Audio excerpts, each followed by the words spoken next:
Bapak Ibu yang dicintai Allah Subhanahu wa taala, saat ini kita sudah tengah mempersiapkan keberkatan kita ke Baitullah. Bapak Ibu, mesti kita ketahui bahwa kita berangkat ke Baitullah bukan karena kita yang paling suci hatinya.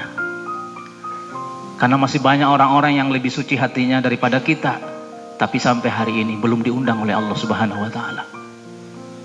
Begitu pula kita bisa berangkat ke Baitullah bukan karena kita yang paling banyak amal ibadahnya. Masih banyak Bapak Ibu, saudara kita di sana, tiap malam tahajud, tiap pagi mereka duha, tapi sampai hari ini belum dipanggil oleh Allah Subhanahu wa taala. Pertanyaannya, kenapa Bapak Ibu justru kita yang dipanggil oleh Allah Subhanahu wa taala? Mungkin pertanyaan itu muncul dalam benak kita dan benak saya dan benak kita semua. Kenapa saya dipanggil oleh Allah? Kalau bukan alasan karena suci hatinya atau karena banyak amal ibadahnya, terus apa? Karena apa saya dipanggil oleh Allah Subhanahu wa taala untuk berkunjung ke Baitullahnya? Bapak Ibu yang cintai Allah Subhanahu wa taala. Mungkin Bapak Ibu, sekian puluh tahun yang lalu Bapak Ibu ya, kita sudah menanam amal kebaikan kepada orang lain. Dan puluhan tahun itu amal itu kita telah lupakan, seperti tertimbun oleh tanah yang begitu tebal.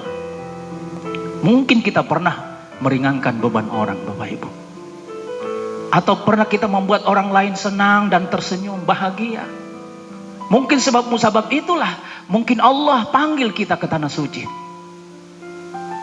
Atau bukan karena itu Bapak Ibu. Bukan karena apa-apa dan siapa-siapa kita berangkat ke Baitullah.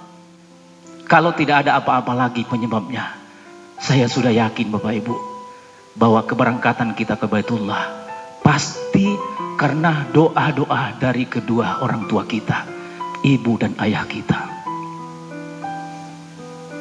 Saya yakin Bapak Ibu, kalau bukan karena siapa-siapa dan apa-apa, saya yakin bahwa kita bisa berangkat ke Baitullah dipanggil oleh Allah. Itu pasti karena doa dari ibu kita dan ayah kita. Saat kita dikandung oleh ibu kita, setiap hari berdoa sama Allah, ya Allah, kasih rezeki buat anakku. Bukankah begitu Bapak Ibu? Waktu kita digendong-gendong Bapak Ibu, ditimang-timang oleh ibu kita, sambil berdoa, ya Allah, pertemukan anakku dengan Baitullah. Itulah hari ini Bapak Ibu. Kita dipanggil oleh Allah karena doa dari keduanya. Sebab itulah Bapak Ibu, kenapa dalam ibadah haji, ibadah umroh selalu melibatkan mengenang dari Siti Hajar yang berlari antara Safah dengan Marwah. Allah mengabadikan bagaimana perjuangan seorang ibu di tengah-tengah kehausan anaknya, berlari antara Safah dengan Marwah. Karena apa? Agar kita selalu mengenang itu. Setelah kita tawaf di Baitullah, maka kita bersa'i. Agar apa? Penuh syukur kepada Allah dan terima kasih pada kedua orang tua kita. Bapak Ibu yang dicintai oleh Allah Subhanahu wa taala. Karena alasan itulah marilah kita senantiasa berdoa pada Allah Subhanahu wa taala. Bapak Ibu, mari kita berdoa pada Allah Subhanahu wa taala. Semoga kita semuanya diberikan keberkahan oleh Allah Subhanahu wa taala. Apalagi keberkahan kepada ayah dan ibu kita insya Allah.